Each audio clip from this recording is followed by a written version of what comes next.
Hello, everyone. Welcome to another episode of Bikini in the Brain. We are here with the lovely Ashley Kaltwasser. Hello. And we are here with the starting of prep. Oh my gosh. Ashley Kaltwasser. Prep is starting like in 5, 4, 3. Let me go get a snack real quick. 2, 1. And okay. Life is different. Prep. And life wow. is different. Just like a switch. Yeah. Just like that. Just like a switch. We're in prep. Mindset shifted. Everything's ready to go. Everything. We're going from pizza to like chicken and asparagus right now. That's it. All right. All jokes.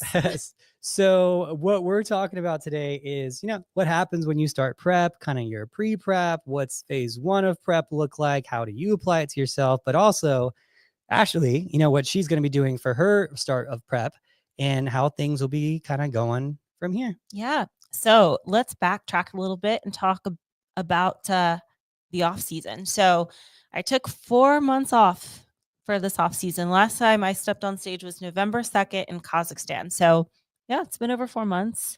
It's been a good off season, I'd say. I did my first check-in with Coach Adam yesterday, and we'll talk a little bit about that. Actually, no, Friday. Sorry. Yeah. Friday, we had our check-in. So my off season, I kind of just, gave my body a little chance to relax and recover, recharge the battery. But you might have noticed I did a lot of workshops and a lot of seminars, and knowing that I had this itinerary of seminars, this whole list, I didn't think it would be a good idea to prep for such a big show like the Arnold, given my schedule. So I decided not to do the Arnold this year and just start my season hopefully in June. So if you didn't see me at the Arnold, that was by choice. I did not get accepted or anything like that. I didn't even apply. But it's funny because it just now, people just now realize, this weekend, some of them, that I wasn't competing because I got some messages like, where are you? I didn't even apply. So first hint was when that Arnold list came out and I wasn't on it. That should have been the first hint. Yeah. I actually got a lot of messages too about it, about you comedian. They're just like, they're just like matter of fact, because I'm always there, they're like matter of fact messages are like, have fun at the Arnold this weekend. You didn't see the list. I go to the Arnold. So it's pretty funny. So yeah, congrats to everyone at the Arnold too. It was a great show. So, and another thing too, we got to talk about is that Ashley's going to be doing a little bit of on her YouTubes.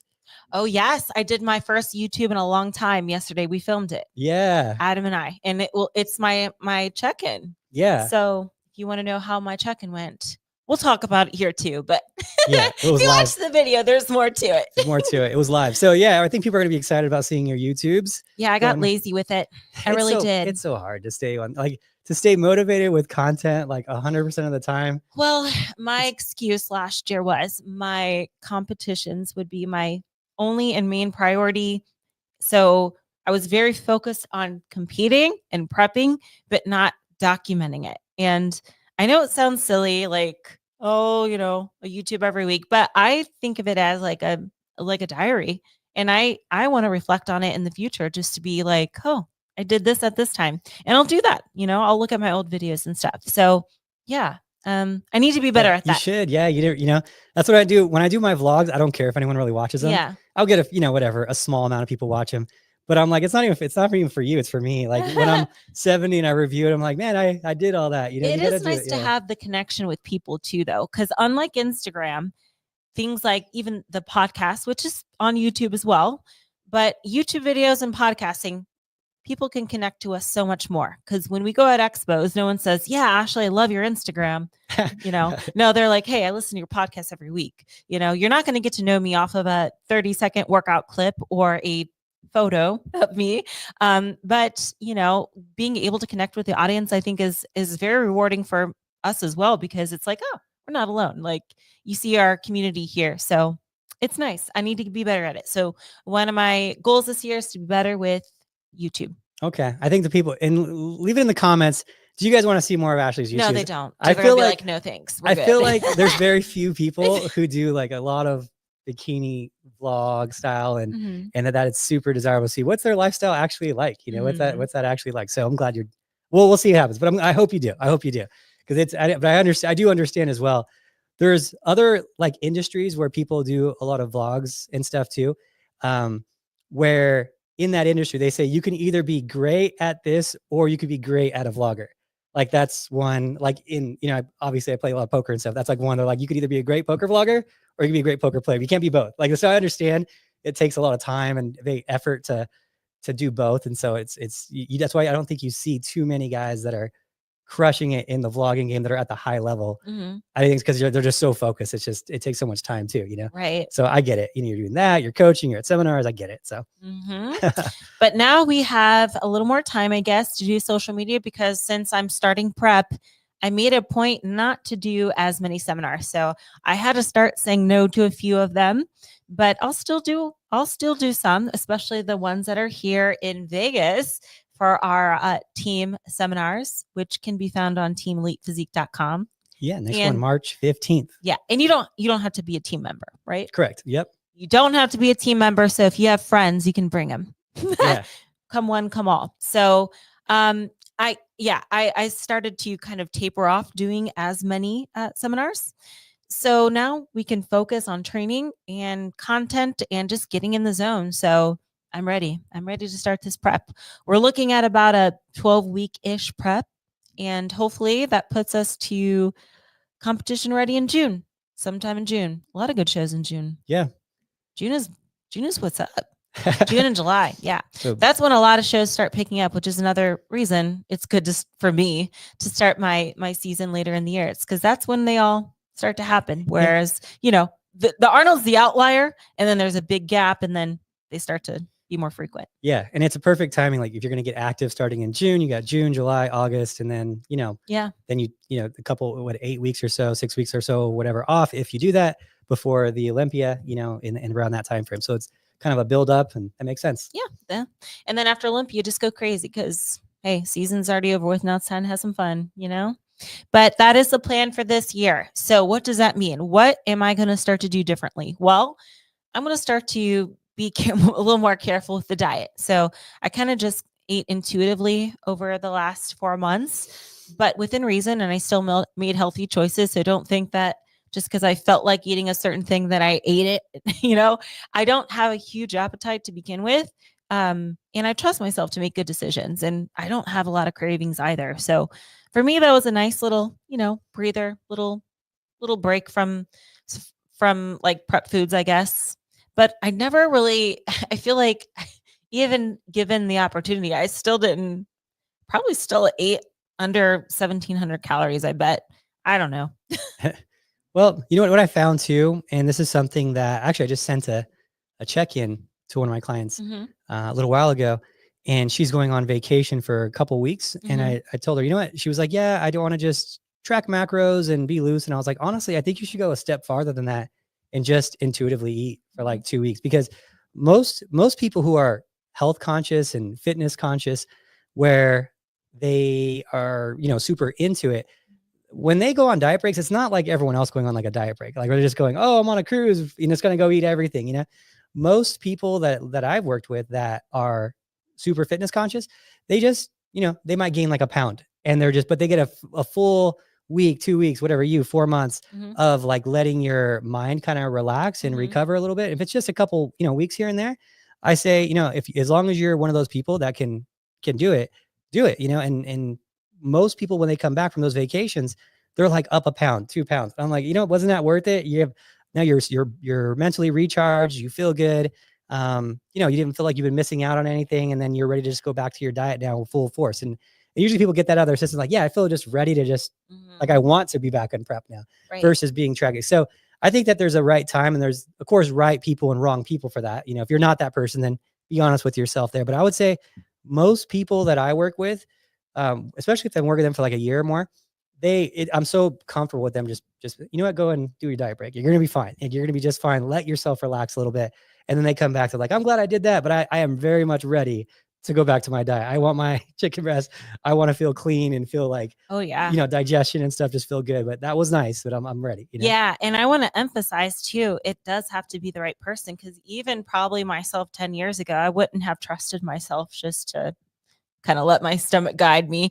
So it's something I learned over time, but like I said, I still made really healthy choices. I just don't, I'm not a huge foodie. I know a lot of people are, and I used to be one. I did. So that doesn't mean I don't like food. I like food, but I don't like obsess over certain foods like some of us do.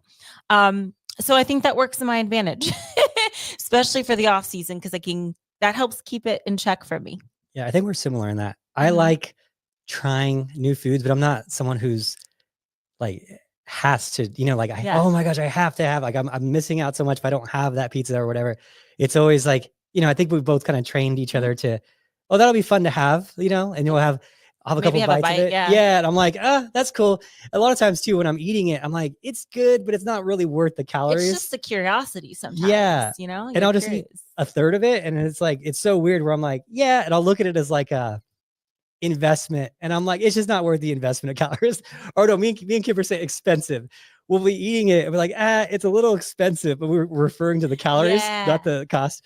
And we'll be like, yeah, it's a little expensive for the taste value exchange, right? That's a good way to put it. Yeah. I like the way you guys think. That Yeah. I think the same way, but I didn't describe it that way. Yeah. She started the expensive part. She's like, it's a little expensive. And I'm Let's like, make it a thing. yeah, right. Cause it's too many calories versus the value of it, Mhm. So we'll do that a lot. She goes to the Win all the time. They have this like pastry place in there, and they have these really like cute, delicate like delicacies, like pastries, whatever they're called.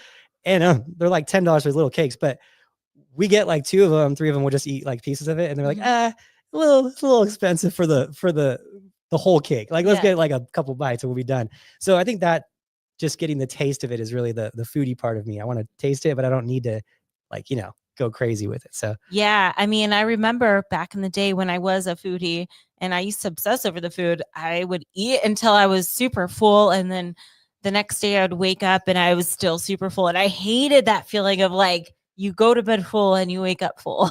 yeah. So I think over time, I just learned to eat more rationally and I guess what I need to have and not necessarily what I want sometimes.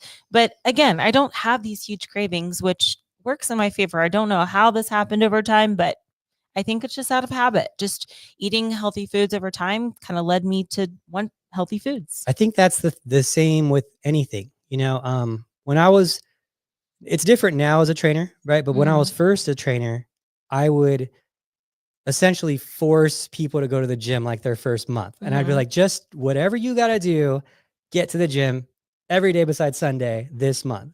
And month 2 is going to be cool. But even if it sucks, you don't want to be here, just show up to the gym every day for the first month. And then they'd be like, all right, I'll do it. And days they'd come in and they would like, I don't want to be here today, but I'm here and I'm going to do it. And then, but by month 2, usually like around the 6-week marker, they'd want to be there or they'd feel like they want. I think the same thing kind of happens with eating. I think you have to follow this diet. You have to follow a diet to get ready for a show, to get lean or whatever. And then after you do it for, I think it's longer with a diet. After you do it for, let's say 4 months, 5 months, then you're kind of like, okay, I just want to eat this way because it makes me feel better.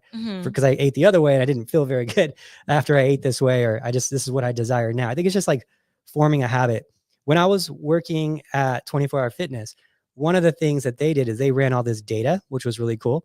Because they're a big gym, big company. And one of the data that they ran was if you can get someone to work out twice a week for their first 6 weeks, their membership on average would last 6 months longer than someone who wouldn't work out twice a week for the first 6 weeks. So it was always about getting them those first, at least twice a week, those first 6 weeks, because we keep them around longer.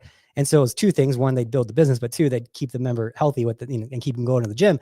So, I see all those trends apply to like the masses. And I think the same thing can apply to the diet too. Just getting used to that diet and just sticking with it after that. So, yeah. And I always say this as well, nowadays we have so many cool condiments that are like sugar free, awesome seasonings that you can play around with, and it can greatly change the taste of your food. So suddenly that chicken and broccoli tastes like something different every time. So having those options of healthy, low calorie condiments and seasonings, it can help the prep process a lot. And things like you used to get bored with, maybe they're not as boring anymore because you can really spice it up a bit. Yeah. I got a good example of that.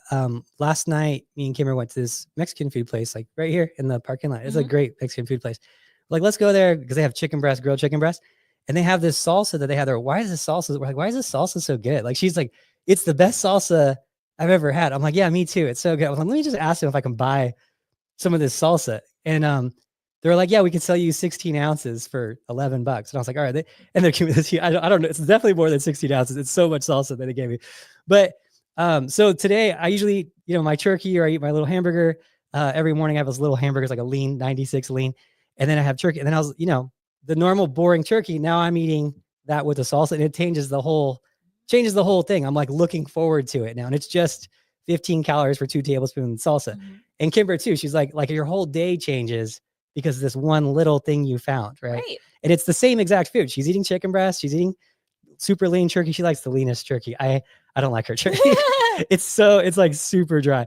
I eat the little bit more fat, but you throw it on there and it's a different experience. Like, it's a totally different meal. And I think people don't realize how many of those little hacks are out there. Yeah. Like, I'm excited for this whole week with that. Yeah. It's like the whole week is like an extra 100 calories with all the salsa, Oh, there you go. Yeah. So it's like little things you could find and just get creative with it, whether it's, you got to get out there. Me and Ashley used to go to Penzi Spices. Remember we used to do that? Yeah, I do. They don't have that out here, huh? We got to go to that like old, what is it called? Old World? No, it's not Old World Market. The World's one. We got to go there again. International Marketplace. Ashley's fun to go to these places with. She finds things I don't find. I'm a good grocery shopper. Yeah, but you need at least an hour there with her, because she'll find the things that you don't find. Yeah. So yeah, look at this. So, but going into this pre-prep, right, or prep, like, what do you do? How do you shift things? What steps need to be taken? And that all depends on your off season, like we talked about with the off season. She was eating intuitively, somewhere around 1,700 calories, give or take. Cardio was at 0. 0. So yeah, I would say even steps probably weren't the best either. Yeah. So, that's in the regular world, right? Not the best thing. We want always to be doing some cardio, or good for the heart, whatnot. But in the fitness world, in the competition fitness world, that's a great thing to have your cardio low for a little while, to have your cardio that low, because it changes your sensitivity to cardio, your settings. We call them settings. So when you're in the off season, we're trying to get your calories up, we're trying to get your cardio down, and we're trying to create a great starting point for you to start your prep. So the goal is in the off season, get your calories high as we can with still keeping you, relatively lean, not gaining a bunch of body fat, and then get your cardio as low as we can, so we can start from there in your prep without gaining a bunch of body fat. Gaining the bunch of body fat is the biggest part, though. We want to be smart with how much body fat we gain, so we don't set ourselves way back and have to transform into every show, and every prep sucks because of it. So Ashley did a great off season for those reasons. Thank you. And I also want to add, just because I wasn't doing cardio, I still lifted. Yeah. Like 5 days a week. So I didn't just sit around. Yeah. Yes. There's never a time where that goes away. Yeah. There's just never. Some people can go down, if you're overly muscular, like in bikini or something, going down to, 2-3 times a week and just keeping a pump.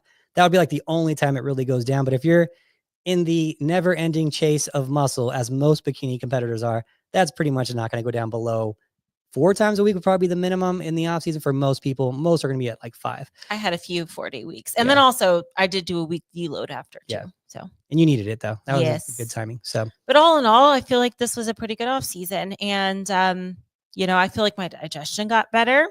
I'm not as lean as this stage, of course, but I do feel like I still look the part, still look like a fit girl. So that's good. Never want to have anyone question if I work out or not. So that's good. I don't really have much abs, but I can still see some of them. So we're in a good spot.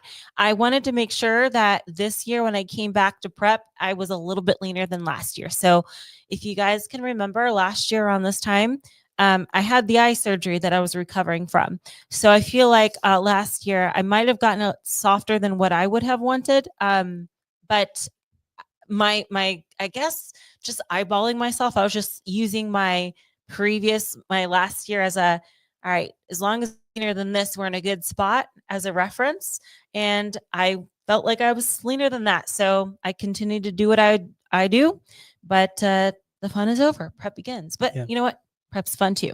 Yeah. So it's a different kind of fun. Yeah. More intent, right? Yes. More daily more motivation I'll need, just more focus and just in the zone. That's the goal. Got to get in the zone. I thought it was really funny that you said last year I had my eye surgery and this year I'm eyeballing myself. Oh, dang it. That was a good pun. It was a there. good one. Yeah, it was Yeah. a good. You had a good one the other day, which was really good too. It was high level. It was roll call Roll call. at the Yeah, sushi restaurant. at the sushi restaurant. That was good. I was mad that I missed it. I was mad that when she has a good one, I'm mad that I missed the opportunity. That was a good one. Mhm. So okay, going into now phase one of your prep. So it's important to take your notes, like Ashley just took her notes. You know, she was at 1,700 calories, wasn't doing any cardio. We're looking at doing a show sometime around the June timeframe. So now you look at your timeline. Okay, how much time do we have before a show? Usually there's like a set show. We're not at a set show mark right now. We're looking at shows. So it's not like, hey, for sure this one. But let's say we're trying to hit it by June. And we'll say we're trying to hit it by the earliest show in June. That's the possibility. Well, then you just take what you need to lean out and you divide that by X amount of weeks that is available. So if it's March, let's just say it's March right now. It's March 3rd. We'll call it March 1st, right? So we have all of March, all of April, all of May. We got 12 weeks, right? So what do we need to do in those 12 weeks to accomplish that? It's simple. You divide what she was at the last time between how many weeks there are now in terms of like her stage weight. And then we come up with, okay, what this needs to happen per week for that to happen. And right now she's way ahead based on that, like way ahead. So really, I mean, technically you wouldn't even need to start until like 6 weeks out if you looked at just the numbers, but you always have to take into account who you're working with too. And Ashley's not the best loser. Yes. Yeah. That's good that you're not a good loser. Yeah. I prefer not to be good at it. Yeah, you prefer. Yes, you're one of the harder losers. So, so we take it. We're double the time frame with that, but it's very simple. What do we need to do? Well, adding cardio would probably be good. Yeah, some cardio would probably be good, and really, in a phase one, when someone's not done cardio for 4 months, and she's eating 1,700 calories, which is probably close to her maintenance calories. Yeah. The cardio alone is a great phase one, considering the scenario, right? Because realistically, okay, we need 6 hard weeks to have her ready in most scenarios. Okay, let's just add some cardio. Let's keep the calories. Let's track them. Let's make sure it's at 16 to 1,700, and let's get that cardio moving 4 times a week at 20 minutes, and then we'll just see what happens next week. Pretty simple. If worst case scenario, we lose a week, and instead of having 12 weeks, right, we have 11, but we're still ahead of the game. But at least we're not like, okay, we're only going to start at 6 weeks because we're trying to maximize that extra gram of muscle you can gain between now and 6 weeks. And then we better hit it every single week, because if we don't, we're off schedule, So it's one of those things. And if she gets ahead, hey, let's loosen up the calories a little bit again. Let's raise the calories up. Let's lower the cardio down, and let's just kind of target it towards that. So pretty simple guess and check process. There's never going to be a straight answer for anyone's prep. It's always, this is what we start with. Here's your numbers. Check in next week. These are your new numbers. What happened during that week? Let's adjust it accordingly. It's always something like that, but it doesn't need to be so crazy as you see. Yeah, I think we all overthink it a bit. I say this often. If you guys really knew, like if you followed along with me how I prep, you might be surprised it's not as like hardcore as you think, I think in comparison. So I'm not super obsessed with like measurements and numbers. My skill for my food has been broken since 2018. If that's the problem, I will get you. I will. But I just eyeball things. So you can imagine in the off season, I'm more loose with the eyeballs. So I think when we start our prep, some of us want to think of it as the light switch, which we were joking about in the beginning. Like, oh, prep starts like at the second. But the pre-prep phase, that's your time to kind of get things situated. And most importantly, develop your routine. Okay. So for me, what do I need to do? I need to start developing like some more structure in my week. So that means, okay, I got to do 1 cardio per week. All right. So I'm going to pick that for, let's see, Wednesday, and I'm going to make sure that's my priority. Everything's set up. My food stocked in the fridge, freezer, so that there's no excuses when I'm dieting. Like, oh, day 3, I ran out of chicken. No, we're going to have everything stocked and just set up for success, because it can be a little different coming from the off season to the in season. It doesn't have to be black and white though. You can kind of ease into it a bit. Yeah. Those are good notes. And that's one of the things I really like about you. You're always extra prepared with Yes. you'll prep your first food, put your other food in the freezer, like your backup meals. Mhm. I like that you have those in case of emergency, break open freezer, Yep. scenarios. So, yeah, so I think exactly as you said, people really think they have to turn that light switch, and they go from, and what really you see a lot of too, as like a coach, is people know they're going to start prep. So they just go crazy the week before too. Mhm. That's another thing. They set themselves back like another additional week of prep, additional 2 weeks of prep. Like, well, I know I'm starting prep this week. So I went to Cheesecake Factory and had every flavor cheesecake that they had there because I knew that I was starting prep tomorrow. I'm like, does that sound like a good idea? Like, does that sound like that's helping you in your prep? So, but the other extreme is people hit that light switch and like, okay, here we go. 60 minutes cardio, 6 days a week. It's day one. Tilapia and asparagus, let's get shredded. And like the mindset, I'm like, that's not. And then that's the same person that had every flavor of cheesecake the week before, right? It's like, why are you so extreme? Like you're making it so hard on yourself. It's so much harder to do it that way because it's not fun either way. It's not fun to gain a bunch of body fat in the off season and not be comfortable in your own skin. And then it's not fun to just have tilapia and asparagus, not be able to do anything but cardio and eat fish for you or anyone around you, right? So, it's really this simple. We're just pushing and pulling a little bit at a time and trying to, in the end, just get results with moving more and eating less. It really is simple. It's not anything that complicated. Yeah, because I don't know, if I prep the way people think I prep, I would not be, I would not be here because I would be so over it, But yeah, I'm very relaxed when it comes to my preps because just like you said, it's a little bit here and there. It's nothing too crazy.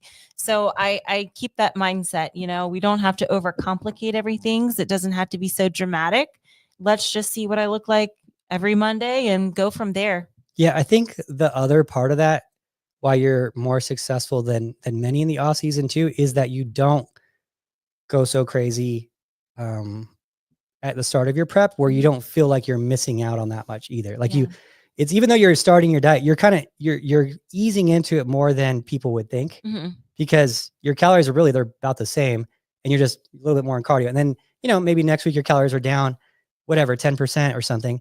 And it's not like you don't go through this huge phase of, oh, I'm missing everything. It's just like a little less, a little less, a little less. And then you're in it and then you come out and you're just a little more, a little more. It's not anything like these huge push and pulls are so crazy that you instantly feel like you're missing so much that you got to go get it as soon as the second that you're done with your diet, So I think there's a lot to be said about that too, about being, just avoiding that big rebound by not going so crazy at that initial start, Yeah. Yep. And let me remind you guys that wasn't the case like 10 years ago. Yep. So all these things that people deal with after the show, believe me, I've been there, done that so many times. Me too. Yeah. I think it's important that we say that. Yeah. This was the reason I'm like this now. Well, firstly, it's a miracle, but I guess I've just learned my lesson, Yeah.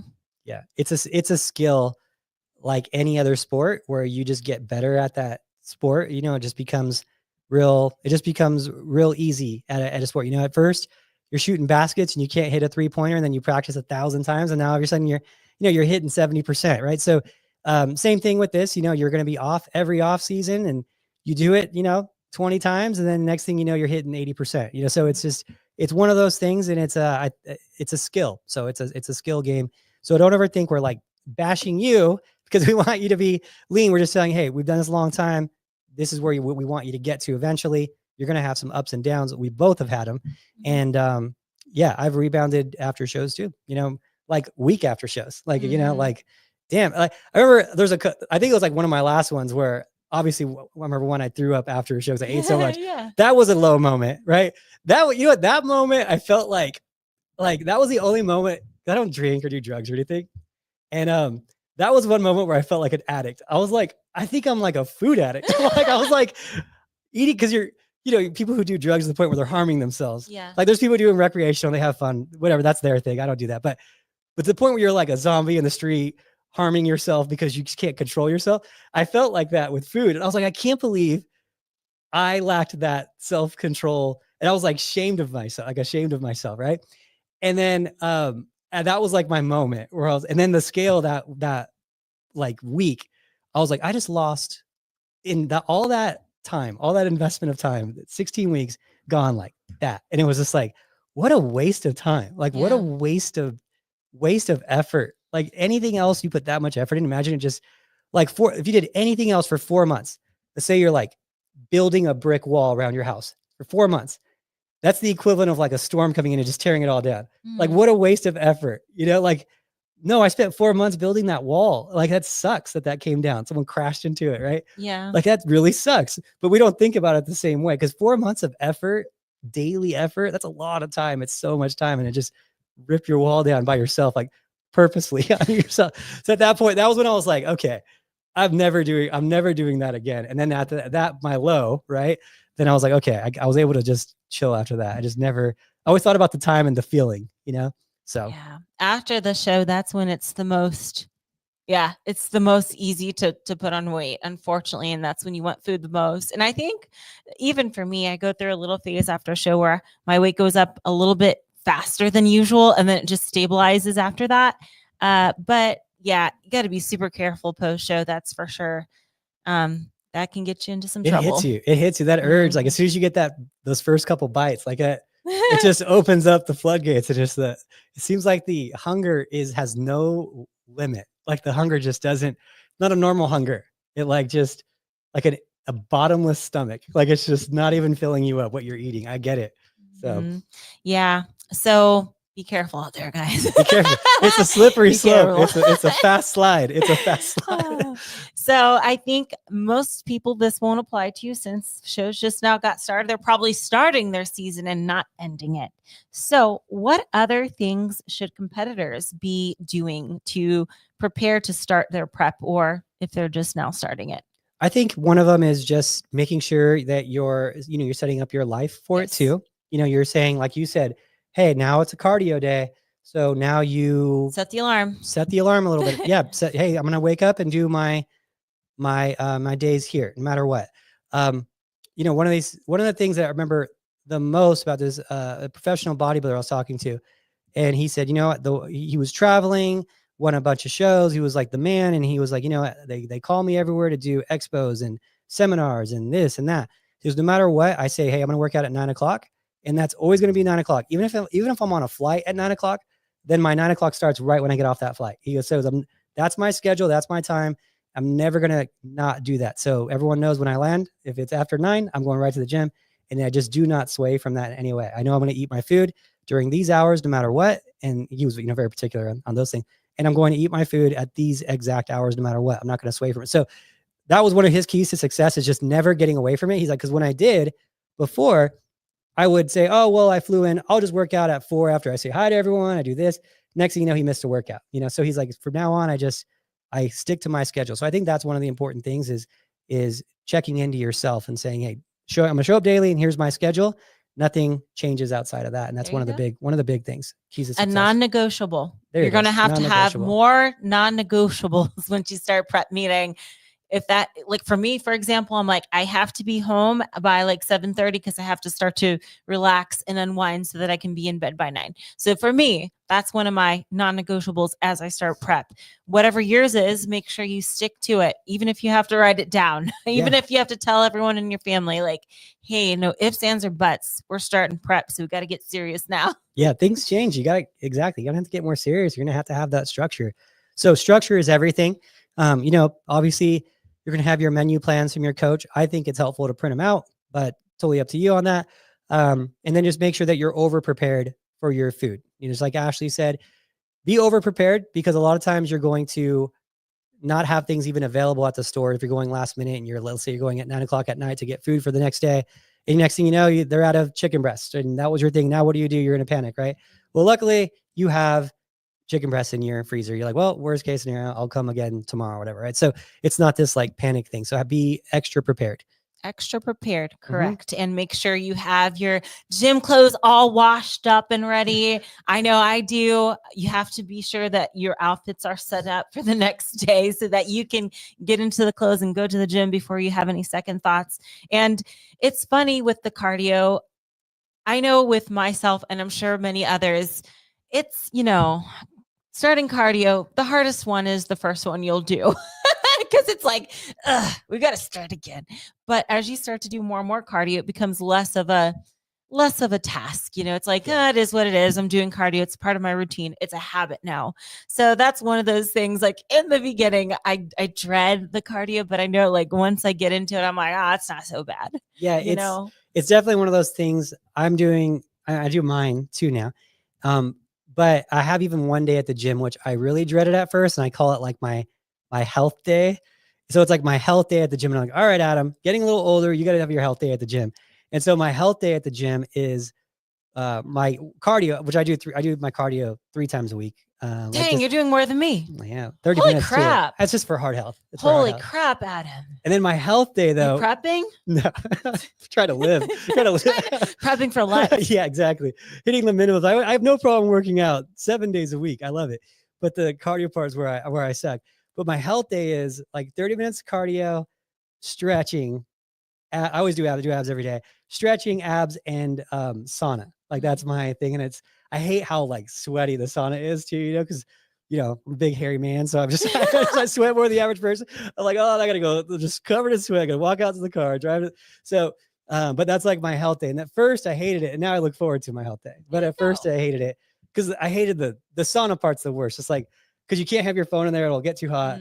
And me, I'm so, how I am. I have to be doing something. I'm like, I can be productive. You have to be productive. So 24/7, even when you're sleeping. Yeah, I just think he's creating your workout plans while he sleeps. So you guys know. I just can't turn off this damn brain. I'd envy people who can do that. I just can't turn it off. Got to be doing something productive, moving.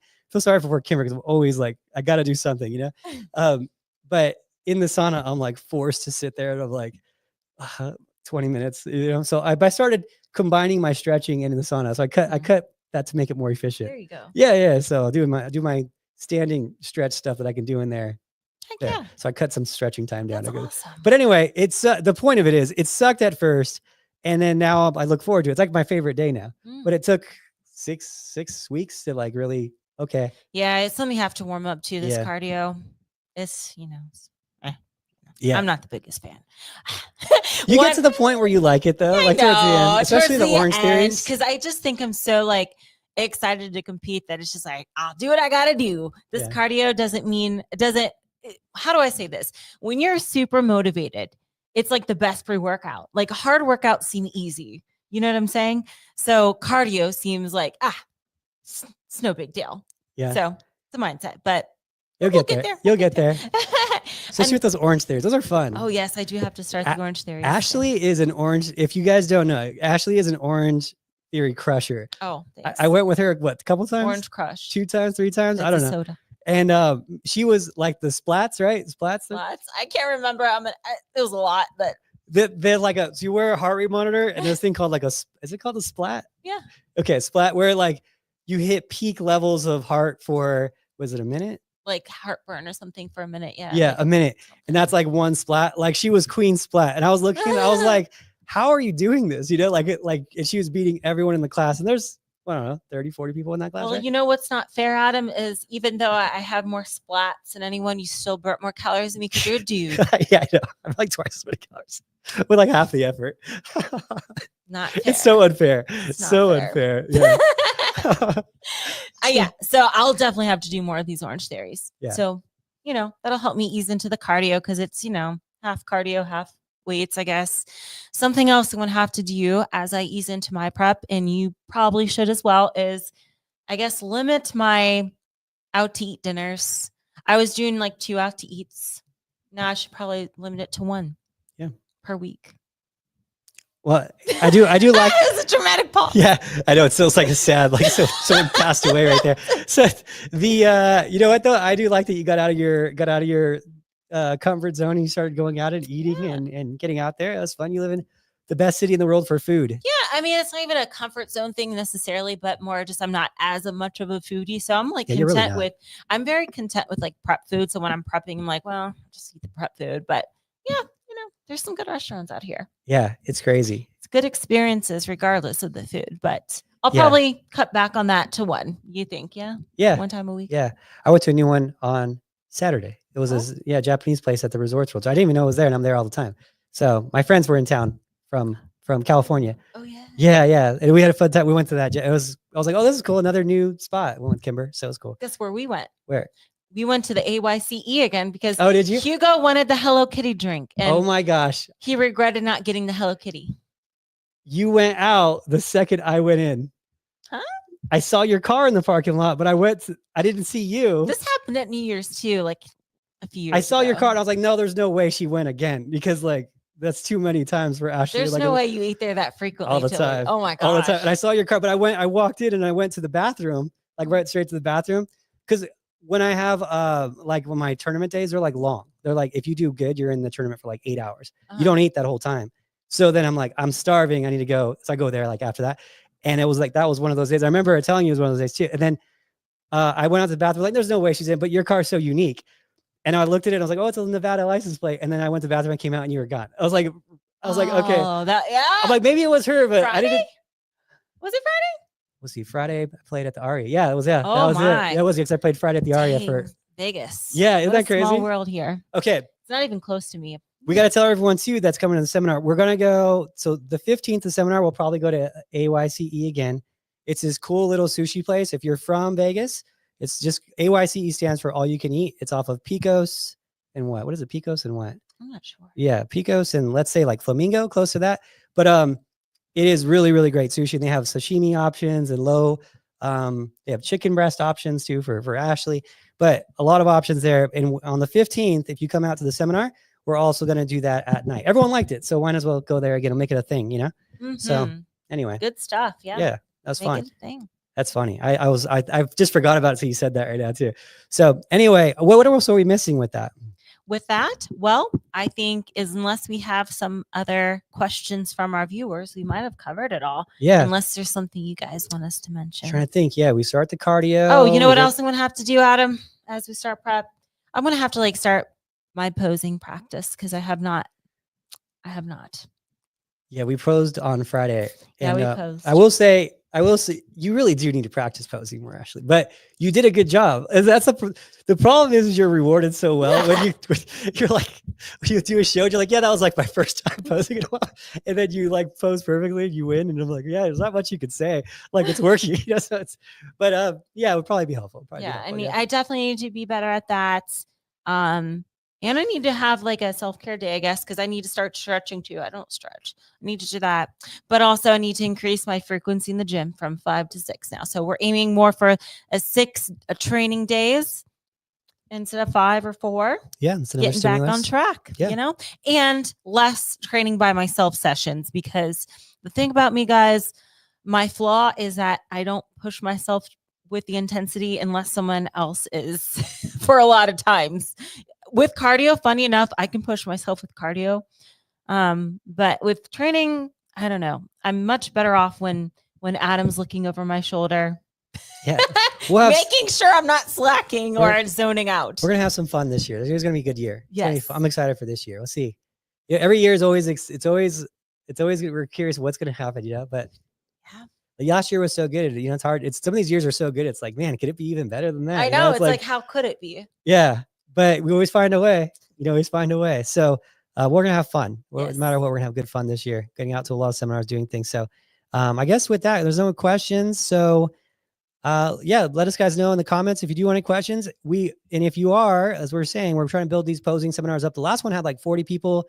It was a few hours long. Everyone learned a lot, had a lot of fun with it. We'll see. Hopefully you guys can make it out to Vegas.